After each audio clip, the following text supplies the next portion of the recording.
Assalamualaikum warahmatullahi wabarakatuh. Halo teman-teman semuanya, kembali lagi dengan saya Naftalina. Di kesempatan kali ini saya akan membahas terkait dengan salah satu mata kuliah di PPG Prajabatan, yaitu prinsip pengajaran dan asesmen yang efektif 2 di sekolah menengah. Saya ingin fokus pada bagian aksi nyata, yaitu refleksi pembelajaran siklus 2 ya. Jadi kalau di bagian asesmen aksi nyata refleksi pembelajaran siklus 2 itu ada beberapa pertanyaan refleksi yang harus kita jawab. Jadi yang pertama itu adalah ada ekspektasi, keterampilan, dan pengetahuan yang ingin diterapkan dari perkuliahan ini. Menurut saya itu pemahaman tentang prinsip-prinsip pengajaran dan asesmen yang efektif di sekolah menengah itu termasuk bagaimana merencanakan dan mengembangkan materi pelajaran yang relevan dan menarik bagi siswa. Kemudian keterampilan dalam menggunakan berbagai teknik dan strategi pengajaran seperti memberikan umpan balik, kemudian menyusun tugas, dan aktivitas yang tepat untuk mencapai tujuan pembelajaran. Kemampuan untuk melakukan penilaian dan evaluasi yang efektif terhadap pembelajaran siswa itu termasuk keterampilan dan pengetahuan yang saya dapatkan. Jadi baik secara formatif maupun evaluasi secara sumatif. Kemudian bagaimana cara menggunakan hasil penilaian untuk meningkatkan pengajaran di masa depannya, di sini dipelajari. Kemudian pemahaman terkait dengan bagaimana masalah, kemudian bagaimana tantangan yang mungkin dihadapi dalam pengajaran di sekolah menengah gitu dipelajari di sini. Jadi terkait dengan perbedaan individu, kemudian perbedaan gaya belajar, karakteristik, strategi yang digunakan untuk mengatasi masalah tersebut bagaimana. Jadi di sini semuanya dikupas tuntas.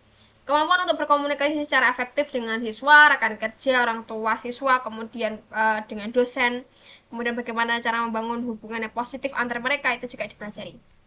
Selanjutnya, kesesuaian ekspektasi dengan keterampilan dan pengetahuan yang didapatkan dari perkuliahan. Jadi menurut saya adalah sesuai ya di sini. Materi kuliah ini memberikan saya pemahaman mendalam terkait dengan prinsip-prinsip pengajaran dan asesmen efektif di sekolah menengah ya, untuk pengelolaan kelas, kemudian merencanakan dan menyusun materi pelajaran, memberikan umpan balik, melakukan evaluasi pembelajaran, terutama kalau di siklus 2 kan CRT ya, Cultural Responsive Teaching. Selain itu, kuliah ini juga dapat diharapkan membantu saya dalam memahami perbedaan individu, siswa, dan gaya belajar mereka, serta membekali saya dengan strategi yang dapat digunakan untuk mengatasi tantangan tersebut. Setelah melakukan perkuliahan, hal apa yang telah berubah dari diri saya kaitannya dengan culturally responsive teaching. Jadi saya mempelajari banyak terkait dengan CRT ini, bagaimana dalam pembelajaran itu pendekatan budaya itu memang penting ya, terutama latar belakang sosial, bahasa siswa, kemudian sikap siswa sehari-hari dalam mengembangkan materi pelajaran dan pengajaran responsif terhadap kebutuhan mereka. Saya memahami bahwa penerapan CRT itu memerlukan kesadaran yang kuat tentang keanekaragaman budaya dan pengalaman siswa, dan mengharuskan pengajaran untuk mengambil langkah-langkah untuk memperkuat koneksi siswa dengan konten pelajaran. Setelah melakukan perkuliahan ini, hal apa yang menurut saudara penting untuk dipelajari lebih lanjut? Menurut saya, yang pertama adalah metode dan teknik pengajaran yang terperinci ya.